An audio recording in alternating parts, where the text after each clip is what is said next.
For 23 years, I lived believing I was severely learning disabled. I wore special glasses I didn't need, took medications that made me drowsy, and spent my days in isolated special education classes while my younger sister excelled in honors programs. My family treated me like fragile glass, speaking to me in simple words and never expecting me to accomplish anything meaningful. Last month, I accidentally opened a letter addressed to my mother. Inside was a check for $847,000 from the State Disability Fund, along with a note thanking her for her continued cooperation in maintaining Lovely's classification status. That's when my entire world shattered, and I discovered the devastating truth about why my family had been lying to me my whole life. I'd love to know which corner of the globe you're watching from. And if this story speaks to you, make sure to subscribe. Tomorrow's video is one you absolutely can't miss. My name is Lovely Henderson, and until 4 weeks ago, I believed I was intellectually disabled. Not because I actually was, but because my entire family had conspired to convince me otherwise since I was 3 years old. Growing up in Cedar Falls, Iowa, I lived in a world carefully constructed around my supposed limitations. Every morning, my mother, Patricia, would hand me thick-rimmed glasses that made everything blurry and tell me they helped me see better. She'd give me little white pills that she said would help my brain work properly, though they only made me feel foggy and tired. My father, Richard, would speak to me slowly, using simple words, always with that patronizing smile that I thought was just his way of being patient with his special daughter. While my younger sister Madison thrived in advanced placement classes and brought home perfect report cards, I spent my days in room 12B with Mrs. Coleman, learning basic addition and tracing letters I already knew how to write. But whenever I tried to demonstrate that I understood more complex concepts, Mrs. Coleman would gently redirect me back to the elementary worksheets, telling me I was doing so well with my current level. The strange thing was, I never felt disabled. When I was alone in my room at night, after the pills wore off and without those awful glasses, I would read books that I'd hidden under my mattress, real books with complex stories and advanced vocabulary. I taught myself algebra using online videos, wrote poetry in a journal I kept secret, and even learned basic Spanish from library books I'd sneak home. But every time I tried to share these accomplishments with my family, they would look at me with that same pitying expression and tell me I was imagining things or getting confused. The isolation was suffocating. I wasn't allowed to have friends over because my parents said other children might not understand my condition. When Madison brought friends home, I was quietly shuffled to my room or sent to stay with our grandmother, Eleanor, who lived in a small apartment across town. Eleanor was different from the rest of my family. She would look at me with genuine warmth instead of pity, and sometimes I caught her watching me with an expression I couldn't quite decipher. School was a daily performance I didn't know I was giving. I sat through endless IEP meetings where adults discussed my progress and limitations as if I wasn't in the room. Teachers praised me for accomplishments that felt insulting, like successfully counting to 50 or writing my name clearly. Meanwhile, I watched through the classroom window as students my age engaged in debates, worked on science projects, and prepared for college entrance exams. The most painful part wasn't the academic limitation, it was the social isolation. Other students either ignored me completely or treated me like a curiosity. I ate lunch alone in the special education room while Madison sat with her friends in the main cafeteria, laughing and planning weekend adventures I was never invited to join. When I asked why I couldn't eat with everyone else, my parents explained that the main cafeteria was too stimulating for someone with my needs. Dating was absolutely forbidden. When I turned 16 and expressed interest in a boy from my neighborhood, my parents sat me down for a serious conversation about how people like me needed to be careful about others taking advantage of our trusting nature. They enrolled me in something called social safety classes, where I learned about stranger danger and appropriate boundaries as if I was still a child. By 18, while Madison was applying to prestigious universities, I was enrolled in a life skills program at the community college. I learned how to do laundry, balance a simple checkbook, and prepare basic meals. The program was designed for adults with developmental disabilities, and I was the youngest person there by several years. My classmates had genuine cognitive impairments, and I felt like a fraud among them, though I couldn't understand why. The instructors treated me the same way my family did, with excessive patience and lowered expectations. When I completed assignments quickly or asked questions that demonstrated higher-level thinking, they would exchange glances and make notes in my file. Looking back, I realized they were probably documenting inconsistencies in my supposed disability, but at the time, I just felt increasingly confused about my own identity.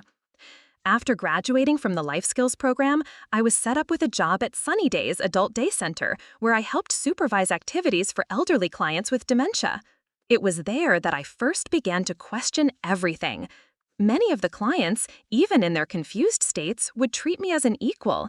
Mrs. Patterson, who had Alzheimer's but still had moments of clarity, once looked at me intently and said, "You're not like the others, dear. You're sharp as a tack. Why are you here?" I brushed off her comment, but it planted a seed of doubt that grew stronger over the following months. I started paying closer attention to the interactions around me, analyzing the way people spoke to me versus how they spoke to others. I noticed that my supervisor, Janet, would sometimes slip and talk to me normally before catching herself and switching to that slow, patronizing tone everyone seemed to use. The breaking point came 3 weeks before my discovery of the letter. I was helping Mrs. Patterson with a crossword puzzle when she got frustrated and asked me to help her with a particularly difficult clue. Without thinking, I solved not just that clue, but several others, using vocabulary and reasoning skills that supposedly exceeded my cognitive abilities. Janet walked by just as I was explaining the wordplay behind one of the answers, and I caught her staring at me with an expression of shock and something else I couldn't identify at the time, but now recognize as guilt. That night, I lay awake thinking about Mrs. Patterson's words and Janet's reaction. For the first time in my life, I allowed myself to consider a possibility that seemed impossible. What if I wasn't actually disabled? What if everyone had been wrong about me all these years? The thought was terrifying because it would mean that everything I understood about my life, my limitations, and my future was based on a lie. I started conducting small experiments. I would deliberately demonstrate knowledge or skills that supposedly exceeded my abilities just to see how people reacted. Every time, the response was the same: surprise, followed by quick dismissal or redirection. My mother would say I was having a good day or that I was parroting things I'd heard without understanding them. My father would change the subject entirely. But it was my sister Madison's reaction that hurt the most. When I showed her a poem I'd written, she looked at it for a long moment before telling me that someone must have helped me because people like you don't write poetry. The casual cruelty of that statement, delivered with such certainty, made me realize that even my own sister had been part of whatever conspiracy had shaped my life. The letter that changed everything arrived on a Tuesday morning in October. I was home alone when the mailman delivered it, and I noticed it was addressed to my mother from something called the Iowa State Disability Benefits Administration. The return address included the word confidential in red letters. My mother had always been secretive about our family's finances, explaining that managing money was too complicated for me to understand. Curiosity won over respect for privacy, and I carefully opened the envelope. Inside the envelope was a check made out to my mother for $847,000, along with a detailed letter that made my blood run cold. The letterhead read Iowa State Disability Benefits Administration, Special Circumstances Division, and the content was a routine correspondence thanking Patricia Henderson for her continued cooperation in maintaining classification status for dependent Lovely Henderson, case number DS4471. But it was the next paragraph that destroyed everything I thought I knew about my life. As per our agreement established in 2001, your monthly stipend of $4,200 will continue as long as the subject remains classified as severely intellectually disabled and dependent. Please ensure all medical documentation and educational records continue to support this classification. Any significant changes in cognitive assessment or independent functioning must be reported immediately to avoid termination of benefits and potential investigation for fraud. The letter went on to detail requirements for annual evaluations, approved medications that would maintain cognitive suppression, and a list of educational institutions and employers that were part of their cooperative network. Sunnyday's Adult Day Center was on that list, along with my community college life skills program and even Mrs. Coleman's special education classroom. My hands shook as I read the final paragraph. We appreciate your family's dedication to this long-term case study. The data collected from Subject 447 has been invaluable to our research on environmental factors in cognitive development. Your compensation reflects the significant lifestyle adjustments required to maintain this classification over an extended period. I was a case study, a human experiment. My entire life had been orchestrated and funded by the state as part of some research project into how environmental factors affect cognitive development. Every pill, every patronizing conversation, every limitation placed on my life had been carefully designed to keep me functioning below my actual capabilities. The check stub showed this was payment number 267, meaning my family had been receiving these payments for over 20 years. I did the math quickly in my head. At $4,200 per month for over 20 years, my parents had collected nearly $1 million to keep me artificially disabled. I heard my mother's car pulling into the driveway and quickly photographed the letter and check with my phone before sealing everything back in the envelope and placing it exactly where I'd found it. My heart pounded as I retreated to my room, trying to process what I'd discovered while maintaining the facade of innocent compliance. That evening at dinner, I watched my family with new eyes. Madison chatted about her graduate program at Northwestern University, planning her future career as a pediatric surgeon. My father discussed a promotion at his engineering firm. My mother mentioned volunteering at the hospital's fundraising committee. They were all living full, successful lives funded by my imprisonment in a false identity.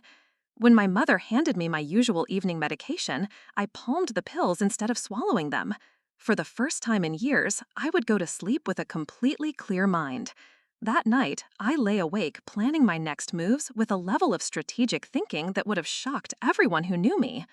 The following days were the most difficult acting job of my life. I continued taking the bus to sunny days, speaking in the simplified manner my family expected, and pretending to struggle with basic concepts. But internally, I was conducting a thorough investigation into my own life. I started by researching the Iowa State Disability Benefits Administration online. What I found was disturbing. They were involved in multiple controversial studies involving vulnerable populations. There had been congressional hearings about their methods, lawsuits from families, and several program shutdowns due to ethical violations. The Special Circumstances Division I'd seen on the letterhead had been the subject of a particularly damning investigative report in 2019, but the details were heavily redacted in publicly available documents.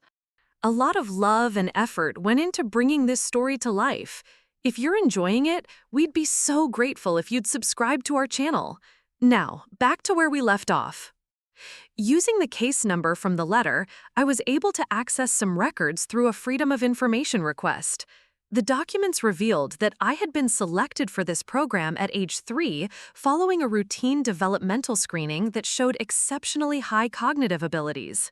Rather than nurturing these abilities, the state had approached my parents with an offer: participate in a long-term study on cognitive suppression in exchange for substantial financial compensation. The psychological profiles in my file made for devastating reading. At age 4, before the full program implementation, I had tested at a genius-level IQ. The psychologist notes described me as exceptionally verbal, demonstrating advanced reasoning skills and remarkable memory retention. Another evaluation at age 5, after 6 months in the program, showed a dramatic decline in measured cognitive function, which the researcher noted with satisfaction as evidence that environmental manipulation can successfully suppress natural intellectual development.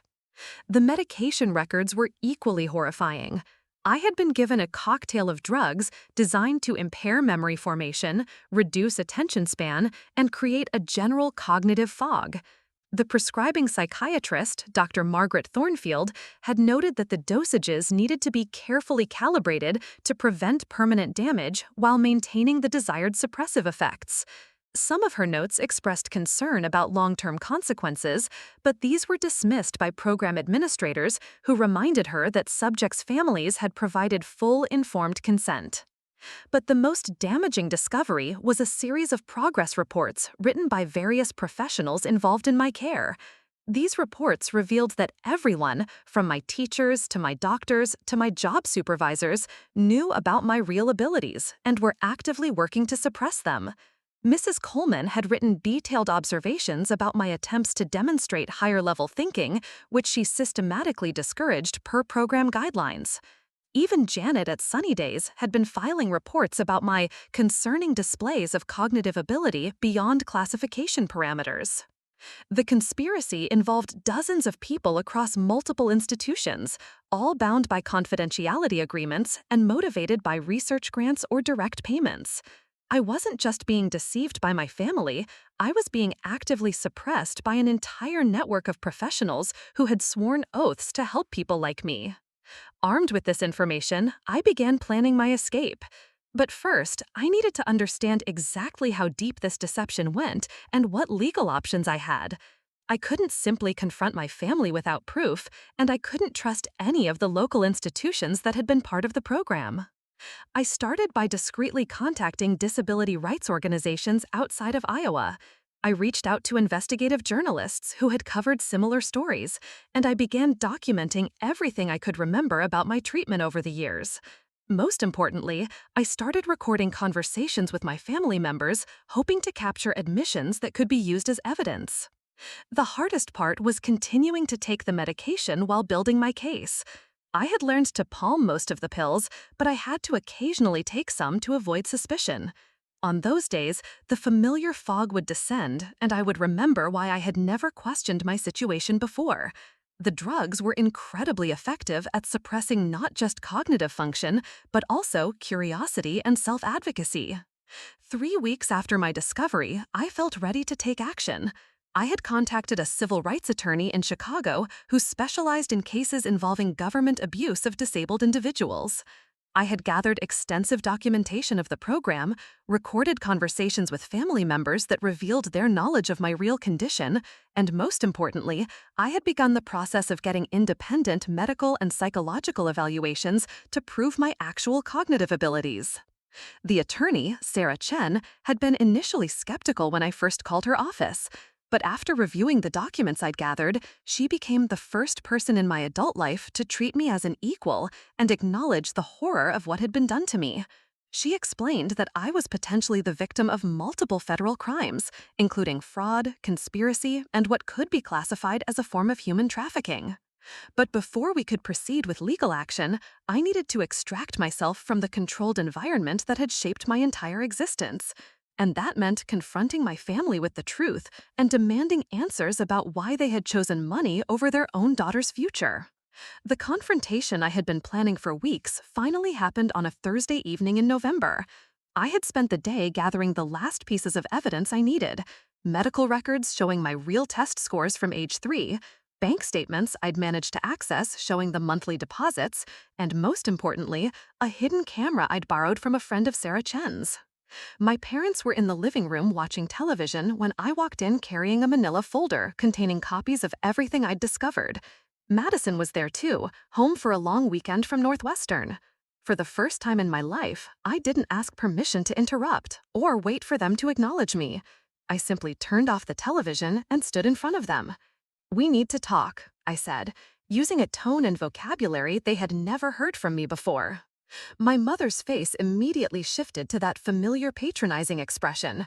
"Lovely, sweetie. You know you need to ask nicely when you want to talk to Mommy and Daddy. What's wrong? Are you feeling confused about something?" Instead of answering, I opened the folder and pulled out a copy of the check for $847,000. I placed it on the coffee table in front of them and watched their faces change from condescending patience to shock to fear in the space of about 3 seconds. "I know," I said simply. "I know about the program, the payments, the medication, all of it." The silence that followed was deafening. My father was the first to speak, and his voice was shaky in a way I had never heard before. Lovely, where did you get that? You shouldn't be looking through private mail. Private mail that's about me, I replied, pulling out more documents. About keeping me classified as intellectually disabled so you can collect nearly $1 million from the state. About the medications designed to suppress my cognitive function. About the network of doctors and teachers and employers who have been paid to keep me functioning below my actual abilities. Madison leaned forward, her face pale. What are you talking about? Lovely, you're not making sense. I looked at my sister, this woman who was about to become a doctor, who had sat across from me at dinner tables for 20 years, knowing the truth about my condition, and felt a rage I had never allowed myself to experience. I'm making perfect sense, Madison. Maybe for the first time in my life, I'm making perfect sense. Tell me, when did you find out? Was it when you were 16 and started asking questions about why your older sister was so different? Or did they tell you from the beginning that I was just a source of income for this family? My mother started crying, but they weren't tears of shame or remorse. They were tears of panic. You don't understand, Lovely. You were always different. The doctor said you needed special help. The doctors who were paid by the same program that's been paying you, I said, placing Dr. Thornfield's reports on the table. According to these medical records, at age 4, I tested with an IQ of 165. That's not intellectually disabled, Mom. That's gifted. That's genius level. My father tried a different approach. Even if that's true, we were protecting you. The world is hard for people who are different. We gave you a safe, comfortable life. You gave me a prison, I said, my voice rising despite my efforts to stay calm. You stole 20 years of my life. You took away my education, my career opportunities, my chance to have relationships, to travel, to make my own choices. You turned me into a lab rat for a government experiment. I pulled out the recordings I'd made over the past weeks and set my phone on the table. I have hours of conversations where you discuss managing my condition and making sure I stay compliant with my medication. I have bank records showing monthly deposits from the state. I have emails between you and program administrators discussing my progress reports. Madison finally spoke, and her voice was barely a whisper. How long have you known? About a month.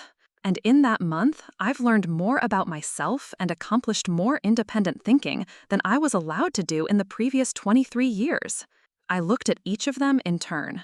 I've hired a lawyer, I've contacted federal investigators, I've been evaluated by independent medical professionals who confirm that not only am I not intellectually disabled, but the medications I've been taking for 20 years have likely caused permanent neurological damage.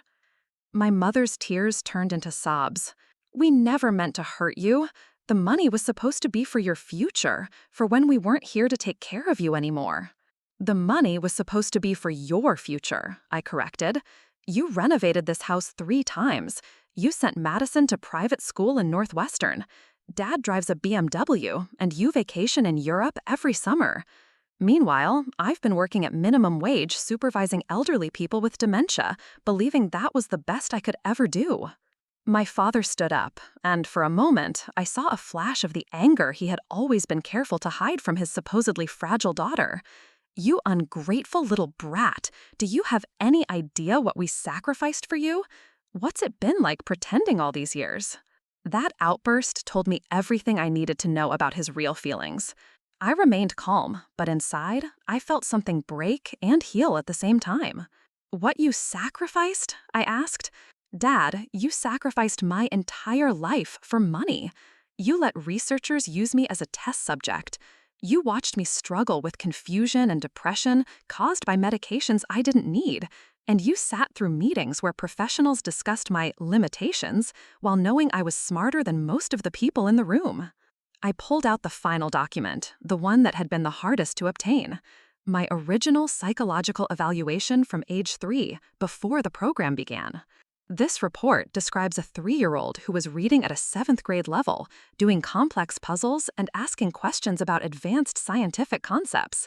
The psychologist recommended I be placed in a program for gifted children.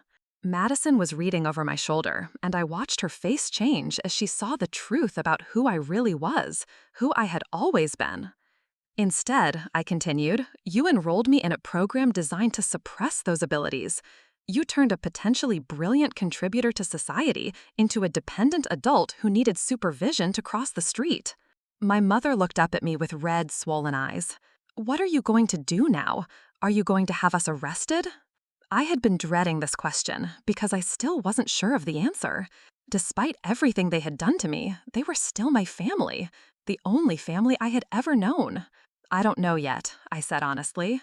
My lawyer says I have grounds for both criminal and civil cases that could result in serious prison time for all of you and financial compensation for me that would far exceed what you've stolen from my life. I sat down for the first time during the conversation, suddenly exhausted by the weight of 23 years of suppressed anger. What I do know is that I'm leaving, tonight. I've arranged to stay with a family that Sarah Chin knows while we sort out the legal issues. I'm going to get proper medical care to address the damage from years of unnecessary medication. I'm going to get the education I should have had. And I'm going to try to figure out who Lovely Henderson really is when she's allowed to be herself. I stood up and gathered my documents. The federal investigators will be contacting you next week. I suggest you hire good lawyers. As I walked toward the door with the single suitcase I had packed, Madison called after me. Lovely, wait. I'm sorry. I'm so sorry. I never understood how wrong this was until right now.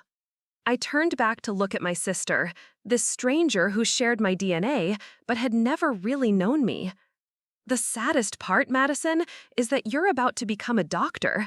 You're going to take an oath to do no harm, but you've spent your entire adult life watching harm being done to your own sister and saying nothing. I walked out of that house and into the November night, leaving behind the only life I had ever known, but finally, for the first time, walking toward a future that belonged entirely to me. The safe house where Sarah Chen arranged for me to stay belonged to Dr. Marcus Webb, a neuropsychologist who specialized in cases involving cognitive abuse and medical malpractice. His home in Evanston, Illinois, became my sanctuary as I began the overwhelming process of rebuilding my identity from the ground up. The first week was the hardest. Without the daily medication regimen that had controlled my mind for 2 decades, I experienced what Dr. Webb called cognitive rebound. My brain, finally free from chemical suppression, began processing information at a rate that was both exhilarating and exhausting. I would wake up with dozens of questions about everything from quantum physics to art history, subjects I had never been allowed to explore. Dr. Webb conducted comprehensive neurological testing to assess the long-term damage from my years of pharmaceutical suppression. The results were mixed. While my core intellectual abilities had survived remarkably intact, there were significant gaps in my knowledge base and some concerning issues with memory formation from the medication years. More troubling was the discovery of what he termed learned helplessness patterns deeply embedded in my behavioral responses.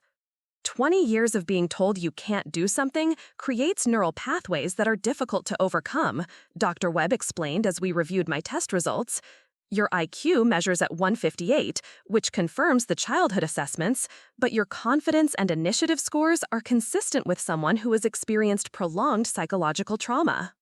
Meanwhile, Sarah Chen was building our legal case with the intensity of someone who had found a career-defining opportunity. The federal investigation she had triggered was expanding rapidly as investigators discovered that my case was part of a much larger program involving hundreds of children across multiple states. Special Agent Catherine Morrison from the FBI's Public Corruption Unit became a regular visitor during my 3rd week in Evanston. She explained that the Iowa State Disability Benefits Administration had been operating what amounted to a human trafficking ring, paying families to artificially maintain disability classifications in children who showed high intellectual promise. The program was ostensibly research-based, Agent Morrison explained during one of our interviews. They claimed to be studying environmental factors in cognitive development, but what they were actually doing was proving they could artificially create intellectual disability in normal children through pharmaceutical intervention and environmental control. The scope was staggering. Over 30 years, more than 400 families had participated in similar arrangements. Some children had been placed in the program as infants and had never known their real capabilities. Others, like me, had brief periods of normal development before being enrolled. The common factor was exceptionally high intelligence identified in early childhood assessments. Your case is particularly valuable because you retained enough awareness to document your own experience. Most participants never realized what was happening to them. They're still living restricted lives, believing they're disabled while their families continue collecting payments. The financial investigation revealed the true scope of my family's betrayal. Over 22 years, they had received $1.1 million in direct payments, plus additional compensation for participating in research studies and allowing periodic evaluations by program scientists. But the money trail led to even darker discoveries. My parents had signed documents granting program researchers extensive rights to study my responses to various interventions. I had been subjected to experimental medications, psychological manipulation techniques, and social isolation protocols that went far beyond what was necessary to maintain my classification. Dr. Rebecca Hartman, one of the program's lead researchers, had published multiple papers based on data collected from my case without my knowledge or consent. Her most cited work, Cognitive Suppression in High-Ability Subjects, a longitudinal study, had won awards and secured millions in additional research funding. I was identified in her research only as Subject 447, but the detailed behavioral observations and test results were clearly mine. Reading Dr. Hartman's publications was devastating. She described my attempts to demonstrate intelligence as concerning resistance behaviors that required enhanced intervention protocols. When I had tried to help Madison with her homework at age 12, that was documented as inappropriate mimicking of academic behaviors that needed to be extinguished through increased pharmaceutical management. The legal strategy Sarah developed was multifaceted.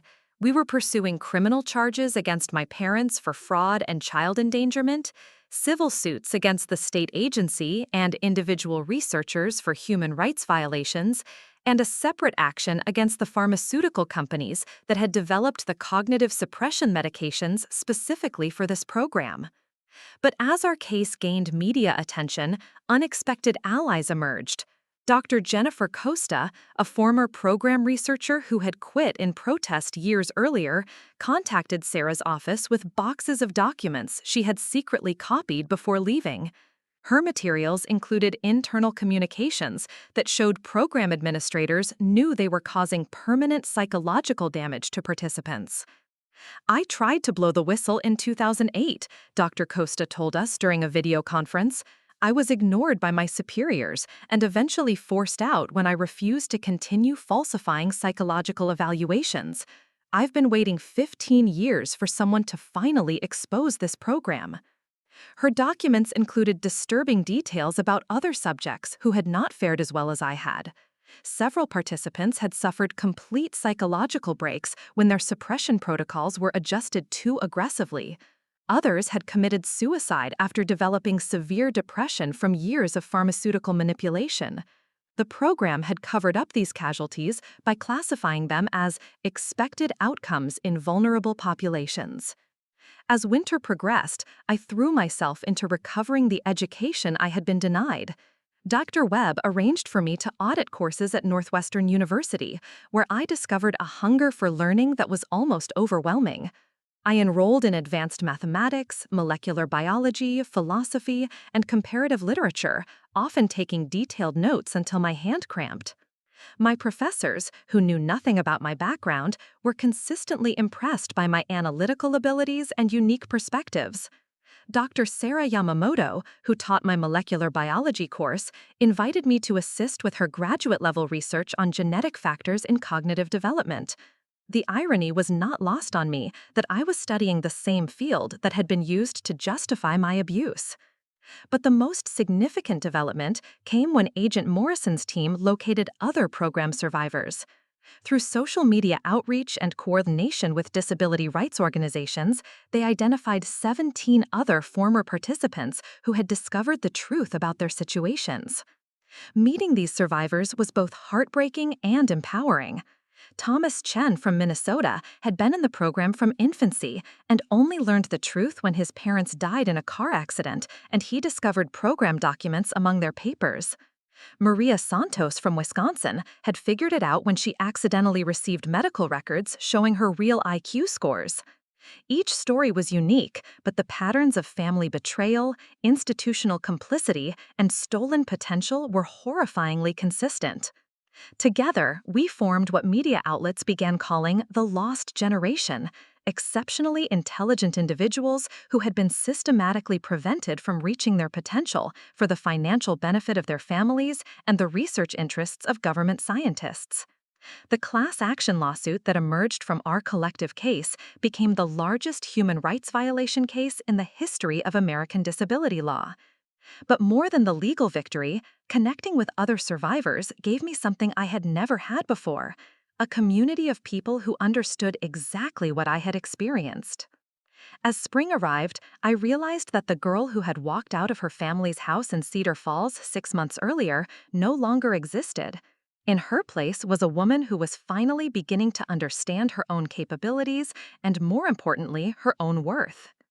By June, our legal team had uncovered a conspiracy so vast and interconnected that it reached the highest levels of government research funding. What started as an investigation into disability benefits fraud had evolved into exposing a shadow network of institutions that had been trafficking in human potential for decades. The breakthrough came when Agent Morrison's team raided the offices of Cognitive Dynamics Corporation, the private research firm that had been coordinating the multi-state program.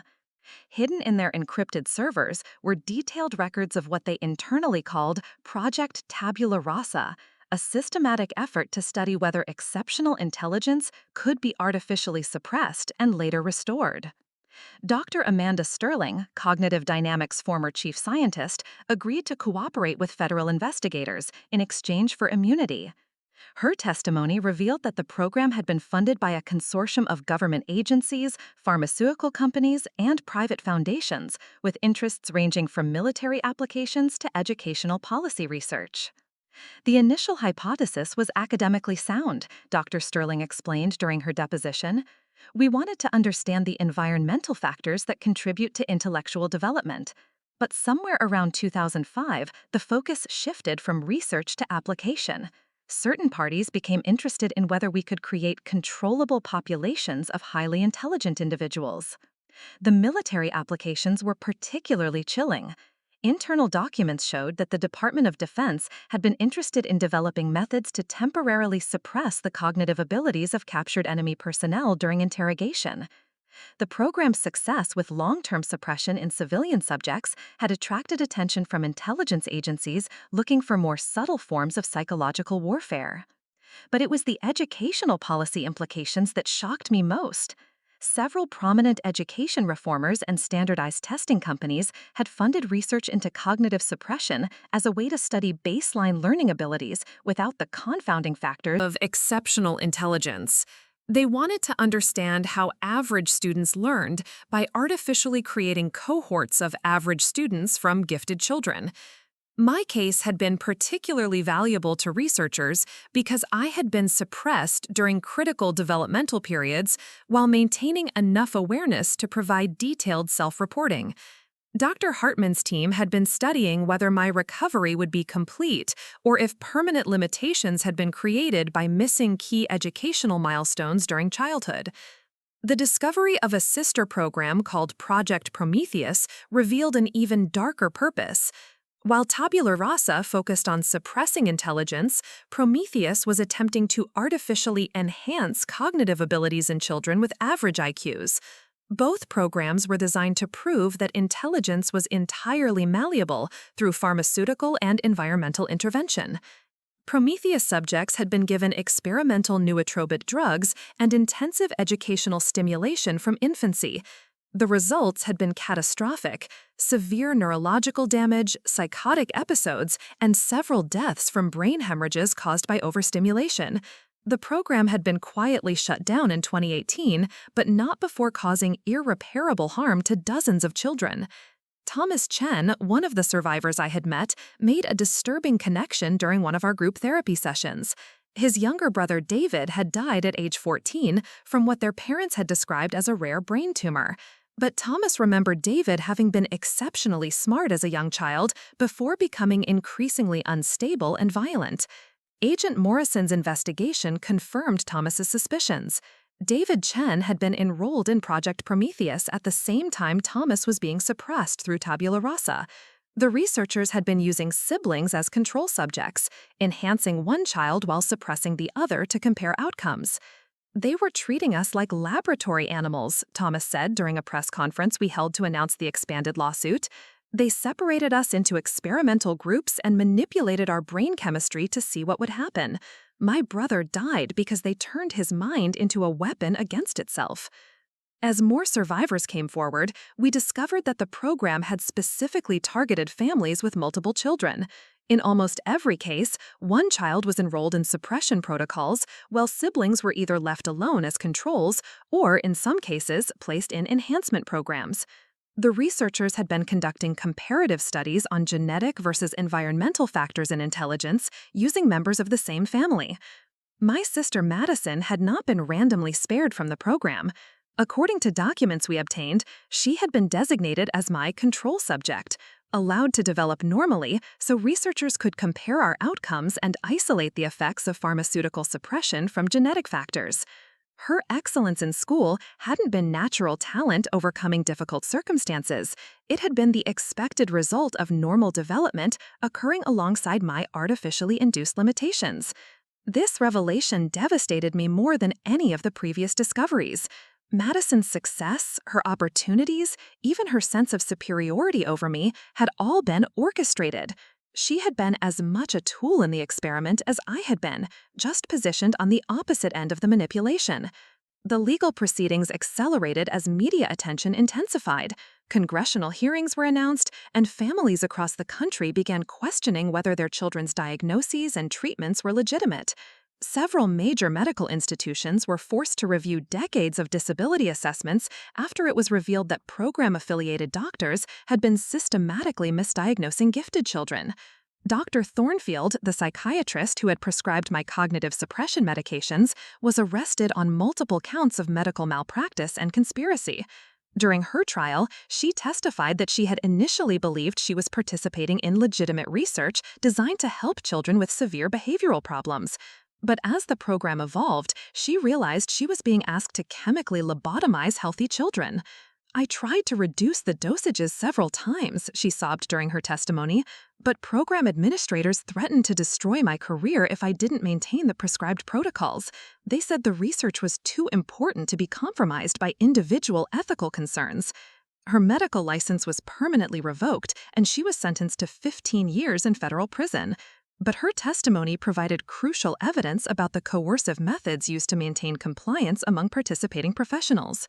The pharmaceutical companies involved faced their own reckoning.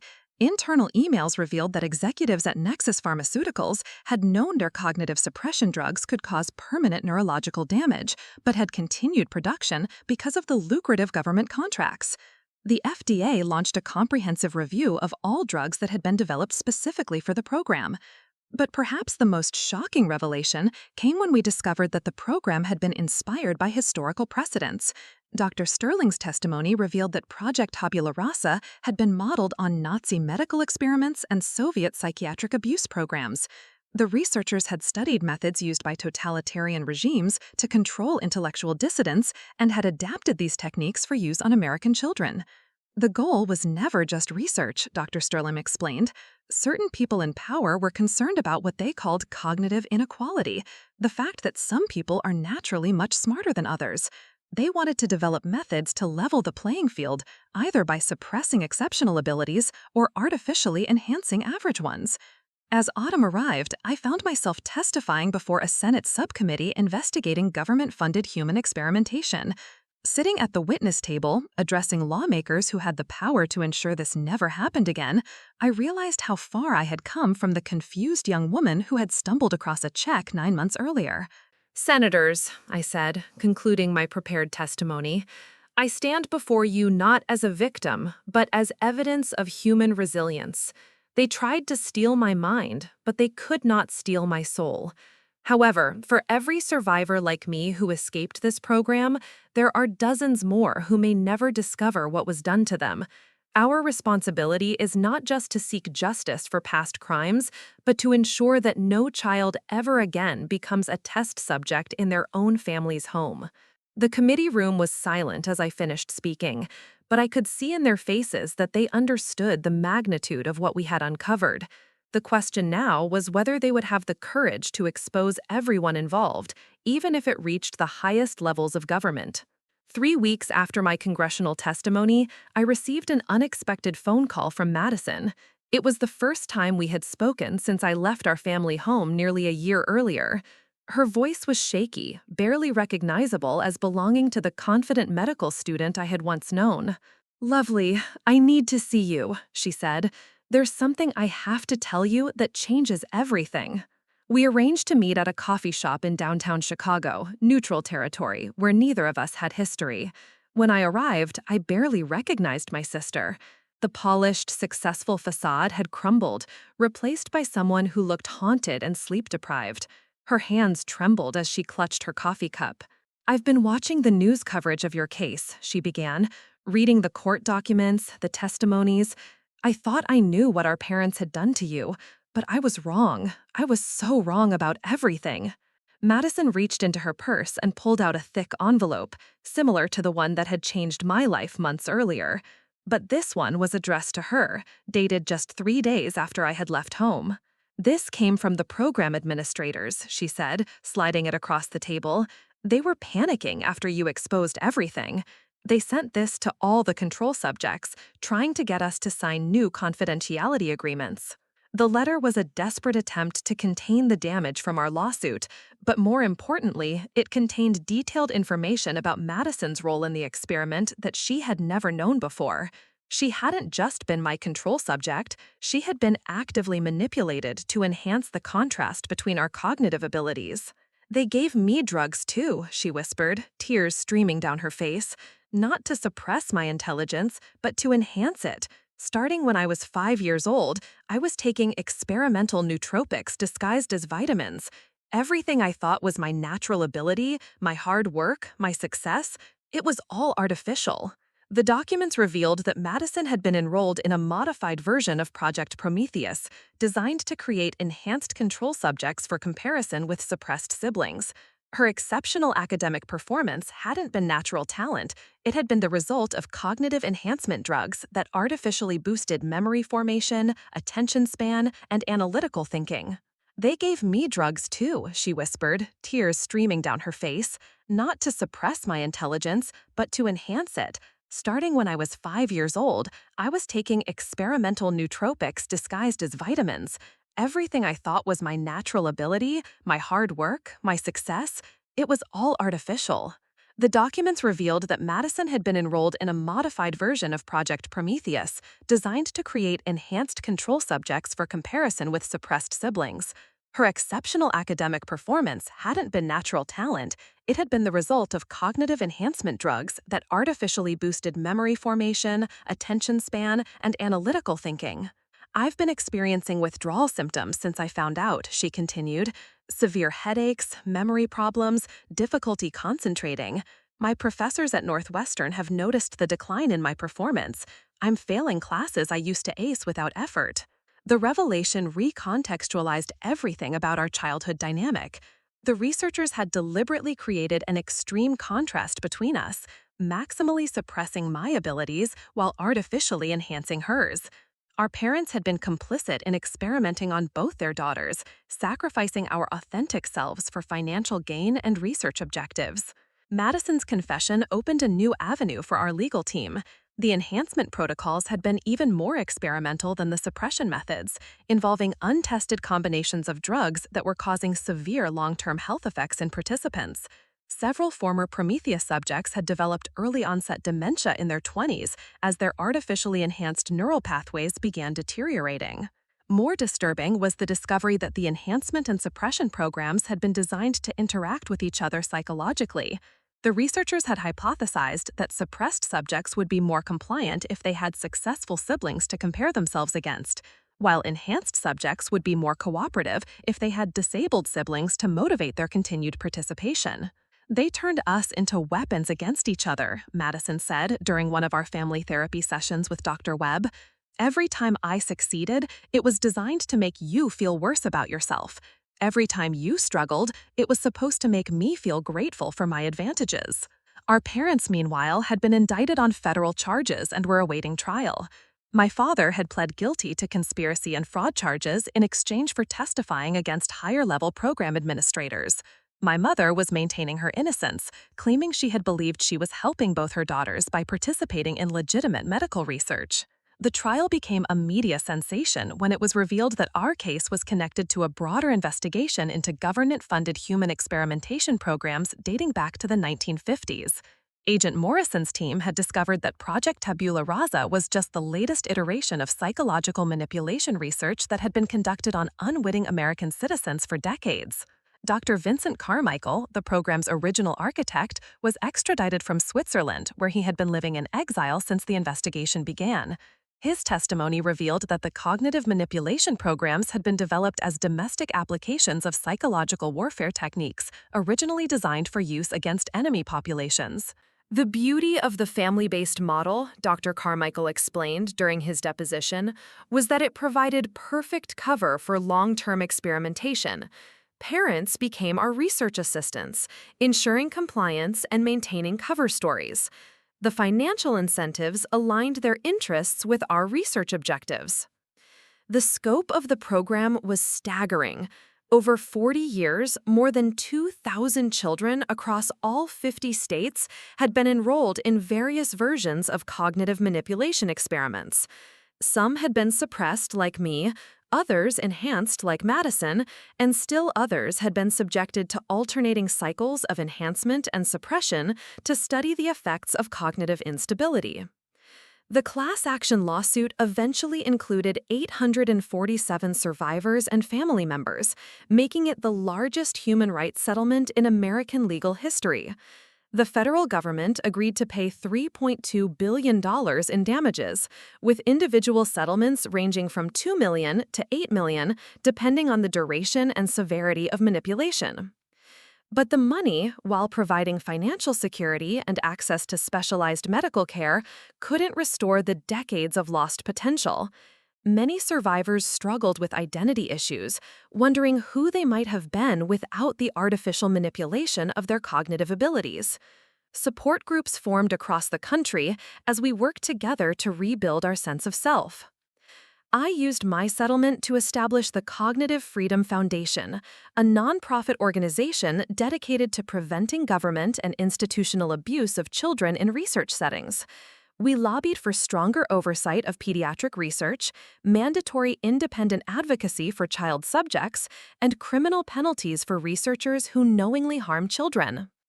The foundation also provided support services for other survivors of cognitive manipulation programs.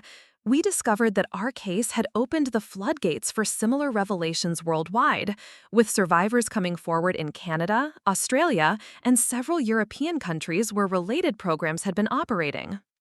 Madison and I slowly rebuilt our relationship as we both worked to understand who we were without artificial cognitive modifications. She withdrew from medical school to undergo treatment for the neurological damage caused by her enhancement drugs, then returned to complete a degree in bioethics with a focus on protecting research subjects. "I want to make sure no other children go through what we did," she told me during one of our regular coffee meetings. "I want to use my experience to help create better protections for kids in research settings." Our parents' trial concluded with guilty verdicts on all counts. My father was sentenced to 12 years in federal prison, while my mother received 8 years. During the sentencing hearing, I chose to address the court directly. "Your Honor," I said, "these defendants stole more than money from the government. They stole my childhood, my education, my opportunities, and my sense of self. But most importantly, they stole my ability to trust the people who were supposed to protect me. While I support accountability for their crimes, I also recognize that they were victims of a system that incentivized them to harm their own children."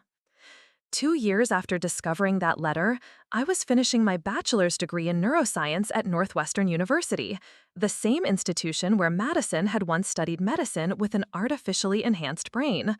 I was planning to pursue graduate studies in research ethics, hoping to contribute to the scientific community while ensuring that the mistakes of the past were never repeated. Standing in my apartment, looking out at Lake Michigan, I reflected on the journey that had brought me from a controlled existence in Cedar Falls to an independent life in Chicago. The girl who had believed she was disabled was gone, replaced by a woman who understood that her greatest strength wasn't her recovered intelligence, but her resilience in the face of unimaginable betrayal. My story had become a catalyst for change in how America approached pediatric research and family rights. But more personally, it had taught me that identity isn't determined by cognitive ability, family acceptance, or social recognition. It's forged through the choices we make when we finally have the freedom to choose. I was no longer Lovely Henderson, the disabled daughter. I was no longer Subject 4471, the research participant. I was simply Lovely, a woman who had reclaimed her mind, her voice, and her future from those who had tried to steal them all. 5 years have passed since I walked out of my childhood home carrying nothing but a suitcase and the truth about my stolen life. Today, I'm Dr. Lovely Henderson, having completed my PhD in neuroscience and research ethics at Northwestern University in record time. But the title isn't what matters most to me. It's what I've been able to accomplish with the freedom to use my mind without artificial constraints. The Cognitive Freedom Foundation has grown beyond anything I imagined when I first established it with my settlement money. We now operate in 12 countries, providing support to survivors of cognitive manipulation programs and working with governments to establish stronger protections for children in research settings. Our legal advocacy team has prevented 17 different research programs from proceeding with questionable pediatric studies.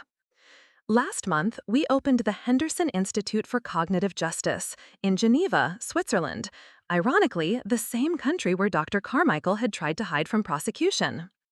The institute serves as both a research facility studying ethical approaches to cognitive enhancement and a training center for researchers, medical professionals, and social workers who work with children.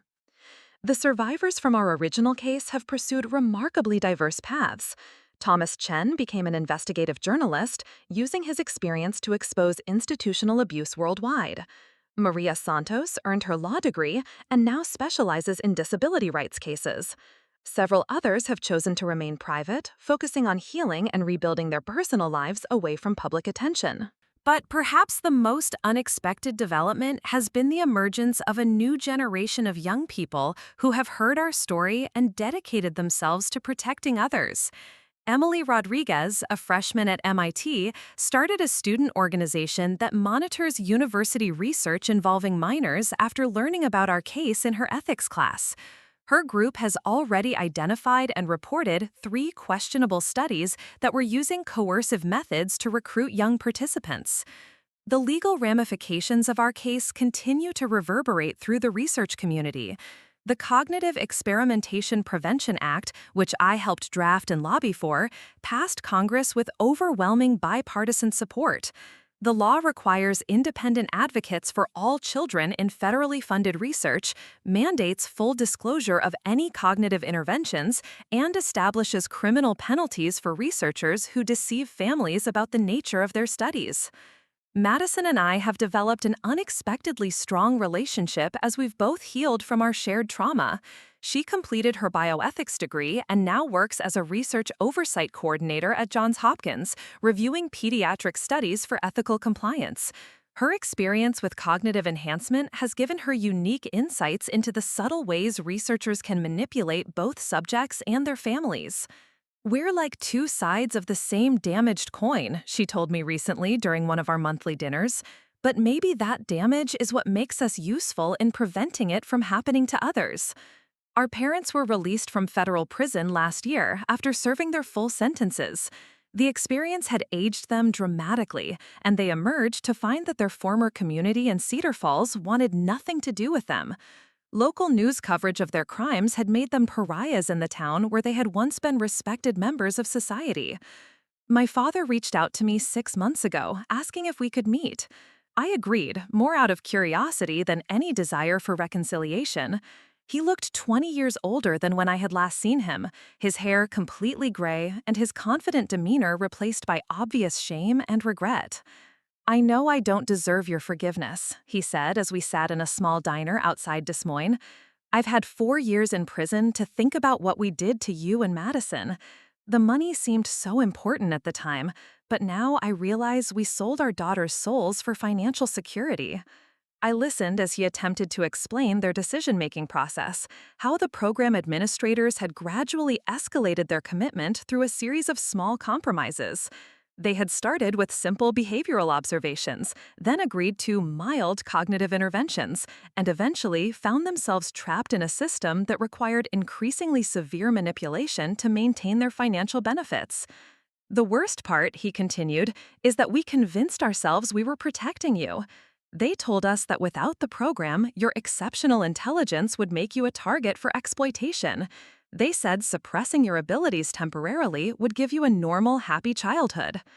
I didn't forgive him that day, and I'm not sure I ever will completely. But I did gain some understanding of how ordinary people can be manipulated into committing extraordinary cruelty against their own children.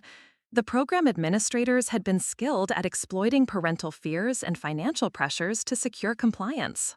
My mother died in prison 6 months before her release date. She had developed early-onset Alzheimer's disease, which doctors believed was accelerated by the stress of incarceration and guilt over her crimes. Madison and I attended her funeral, not out of love or forgiveness, but because we needed closure on that chapter of our lives. The scientific community has undergone significant reforms in the wake of our case. The National Institutes of Health established a new division specifically focused on preventing research abuse, and medical schools now require extensive training in research ethics for all students. Dr. Webb, who had provided me sanctuary during my recovery, was appointed to head the new NIH Oversight Committee. But perhaps the most personally meaningful development has been my relationship with Dr. Emma Calloway, a fellow researcher I met at an international conference on research ethics. Emma specializes in studying natural cognitive development in gifted children, research that could have helped me as a child if it had been available to my parents. Emma understands my history without being defined by it, and she's helped me recognize that my intelligence is just one aspect of who I am, not the sum total of my identity. Together, we're working on a longitudinal study of children identified as gifted, following their development in supportive environments to understand how exceptional abilities can be nurtured rather than suppressed or artificially enhanced. "Your story isn't just about what was done to you," Emma told me recently as we reviewed data from our research. "It's about what you chose to do with your freedom once you reclaimed it. That choice is what defines you, not your IQ score or your family's betrayal." The foundation recently received a letter from a teenager in Oregon who had seen my congressional testimony online. Sarah Kim, age 16, wrote to tell me that her parents had been pressuring her to participate in the cognitive enhancement study at a local university. After learning about our case, she had refused to participate and contacted local authorities about the research protocols. "Your story saved me from becoming another victim," she wrote. "I showed your video to my parents, and they finally understood what they were being asked to do to me. The research has been suspended pending investigation." Letters like Sarah's remind me why I chose to make my story public despite the personal cost. Every time we prevent another child from experiencing cognitive manipulation, every time we expose questionable research practices, every time we educate families about their rights, we honor the suffering of those who came before and protect those who might come after. As I write this final chapter of my story, I'm preparing to testify before the United Nations Human Rights Council about the need for international standards protecting children in research settings. Our case has inspired similar investigations in other countries, and survivors worldwide are coming forward with their own stories of institutional abuse. The girl who was told she couldn't tie her shoes properly is now addressing world leaders about children's rights. The young woman who was convinced she needed supervision to cross the street is now traveling internationally to train professionals who work with vulnerable populations. The person who was denied the chance to attend regular school is now Dr. Henderson, using her platform to ensure no child's potential is ever stolen again. My story began with a lie that lasted 23 years. It ends with a truth that I hope will protect children for generations to come. I am no longer defined by what was done to me, but by what I choose to do with the life I've reclaimed. And that choice is to make sure that no child ever again becomes a victim in their own family's home, that no parent is ever again incentivized to betray their child's trust, and that no researcher ever again views children as experimental subjects rather than human beings deserving of protection and respect. The international impact of our case has been profound and far-reaching. In Australia, our testimony led to the discovery of the Cognitive Calibration Project, where Aboriginal children with exceptional abilities were being systematically placed in remedial education programs to study the effects of educational suppression on Indigenous populations. The Australian government launched a royal commission into the practice, resulting in criminal charges against 12 education officials and $500 million in reparations to affected families. In Canada, Dr. Helena Petrov, a researcher at the University of Toronto, was arrested after our case prompted authorities to investigate her developmental intervention study. For 8 years, Dr. Petrov had been convincing parents of gifted children to allow cognitive suppression treatments under the guise of preventing social adjustment difficulties associated with high intelligence. 23 Canadian families discovered they had been deceived into artificially limiting their children's potential. The European Union established the Cognitive Rights Directive in direct response to our advocacy, creating the world's first comprehensive legal framework protecting children from non-therapeutic cognitive manipulation. The directive requires all member nations to criminalize any research involving the artificial enhancement or suppression of children's cognitive abilities without clear medical necessity and independent oversight. But the work has come with unexpected personal costs. 3 years ago, I began receiving death threats from individuals associated with organizations that had profited from cognitive manipulation research. The FBI assigned protective detail after someone attempted to break into my apartment in Chicago, leaving behind a note warning me to stop interfering with important scientific progress. The threat escalated when Dr. Marcus Steinberg, a former cognitive dynamics researcher, published a book claiming that our case had been fabricated to destroy legitimate research into cognitive enhancement. Despite overwhelming evidence to the contrary, his book gained traction among conspiracy theorists who viewed our success as evidence of a broader plot against scientific advancement. Emma and I were forced to relocate to a secure facility when Dr. Steinberg's supporters began organizing protests outside the Henderson Institute. The irony wasn't lost on me that in fighting for cognitive freedom, I had once again found my movements restricted by others' attempt to control my life. The harassment reached its peak when someone leaked my personal medical records from my recovery period, attempting to use my documented psychological trauma as evidence that my testimony was unreliable. The violation of my privacy was devastating, but it also galvanized support from unexpected quarters. Dr. Jennifer Walsh, the former Surgeon General, issued a public statement defending my credibility and condemning the attacks. Dr. Henderson's courage in exposing these abuses has saved countless children from exploitation, she declared. The attempts to discredit her are themselves evidence of the corruption she fought to expose. The medical records leak actually backfired on my attackers when independent neurologists reviewed the documents and confirmed the extensive brain damage caused by 20 years of cognitive suppression drugs. Dr. Patricia Molina, a leading neurologist at Harvard Medical School, published a detailed analysis showing that the patterns of damage in my brain were consistent with prolonged pharmaceutical manipulation. The neurological evidence supporting Dr. Henderson's account is overwhelming, Dr. Molina wrote in the New England Journal of Medicine. The specific pattern of synaptic damage we observe could only result from the cognitive suppression protocols she described. Her brain bears the physical scars of institutional abuse. This scientific validation strengthened our legal position in ongoing cases against pharmaceutical companies. Nexus Pharmaceuticals faced a new wave of lawsuits when Dr. Molina's research provided definitive proof that their drugs caused permanent neurological damage in developing brains. The Foundation's work expanded beyond cognitive manipulation to address other forms of institutional abuse of children. We uncovered a network of private boarding schools that were using experimental behavioral modification techniques on students with learning disabilities. The Adaptive Behavior Institute in Montana had been subjecting children to sensory deprivation, pharmaceutical manipulation, and psychological conditioning techniques that amounted to torture. Samantha Torres, a former student at the institute, contacted us after seeing a documentary about our case. She described years of treatment that included forced isolation, mind-altering drugs, and therapeutic procedures that were actually designed to break down students' resistance to authority. They told our parents we had oppositional defiant disorder, Samantha explained during a video conference with our legal team, but what we really had was the audacity to question their methods.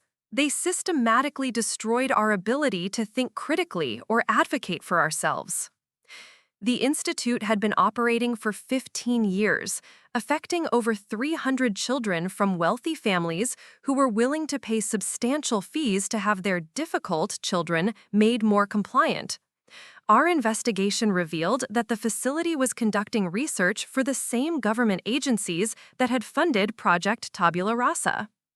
Working with Samantha and other survivors, we exposed the Institute's practices through a series of coordinated media releases and legal filings. The facility was shut down within 6 months, and its directors faced federal charges for child abuse and unauthorized medical experimentation. But perhaps the most significant development came when we discovered that cognitive manipulation research was still ongoing in other forms. Dr. Rebecca Nash, a whistleblower from the Centers for Disease Control, contacted us with evidence that government agencies were funding studies on cognitive optimization in public schools. These programs, marketed as educational enhancement initiatives, were actually testing methods to artificially boost or suppress cognitive abilities in children based on predetermined social and economic criteria. Students in low-income districts were being given drugs that suppressed critical thinking and creativity, while children in affluent areas received cognitive enhancers disguised as nutritional supplements. They're trying to create a cognitively stratified society, Dr. Nash explained during a clandestine meeting in Washington, D.C. They want to ensure that children from different socioeconomic backgrounds develop cognitive abilities appropriate to their expected social roles. The revelation that cognitive manipulation was being used as a tool of social control rather than medical treatment added a new dimension to our advocacy work. We began collaborating with civil rights organizations to expose how these programs disproportionately affected minority and low-income communities. The investigation led us to Dr. Richard Blackwood, the former head of educational policy at the Department of Education, who had been secretly coordinating with pharmaceutical companies to implement cognitive modification programs in public schools. Dr. Blackwood's emails, obtained through a Freedom of Information Act request, revealed discussions about using cognitive suppression to reduce social instability in urban communities. If we can reduce aggressive and questioning behaviors in these populations, one email read, we can significantly decrease crime rates and social unrest while creating a more compliant workforce for essential industries. The eugenic implications of Dr. Blackwood's program were staggering. Government agencies were attempting to use cognitive manipulation to maintain social hierarchies by ensuring that children from different backgrounds develop cognitive abilities consistent with their expected social roles. Our exposure of these programs triggered congressional investigations, mass resignations from the Department of Education, and criminal prosecutions that reached into the highest levels of government. Dr. Blackwood was sentenced to 25 years in federal prison for conspiracy to violate civil rights and conducting unauthorized medical experiments on children. The case also led to the discovery of international connections in the cognitive manipulation network. Intelligence agencies had been sharing cognitive suppression techniques with allied nations as part of broader programs designed to control dissent and maintain political stability. Documents obtained through international legal cooperation revealed that similar programs were operating in over a dozen countries, all coordinated through a secretive organization called the Global Cognitive Security Initiative. This group, composed of intelligence officials, researchers, and pharmaceutical executives, had been developing cognitive manipulation techniques for use against both domestic and foreign populations. Emma and I testified before the International Criminal Court about these programs, arguing that systematic cognitive manipulation of children constituted a crime against humanity. Our testimony contributed to the court's decision to investigate several government officials for their roles in these programs. The personal toll of this work has been enormous. The constant travel, legal battles, and threats to our safety have strained even our strongest relationships. Several friendships from my recovery period couldn't survive the intensity of public scrutiny that came with my advocacy work. But the rewards have been equally profound. Last month, I received a letter from Dr. Aisha Patel, a researcher in Mumbai who had been planning to implement a cognitive suppression study in Indian schools. After reading about our case, she had abandoned the project and instead established a program to identify and nurture gifted children from disadvantaged backgrounds. "Your story changed the trajectory of my entire career," Dr. Patel wrote. "Instead of limiting children's potential, I now dedicate my life to helping them reach it." Stories like Dr. Patel remind me that our suffering has not been in vain.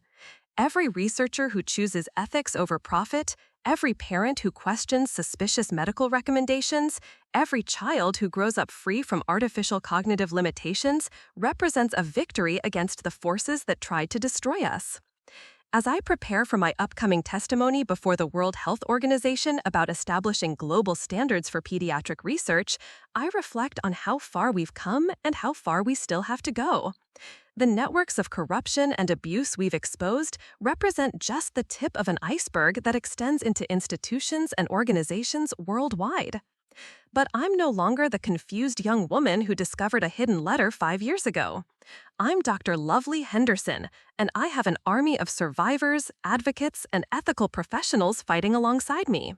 Together, we're building a world where no child's mind is ever again viewed as a commodity to be manipulated for profit or political control.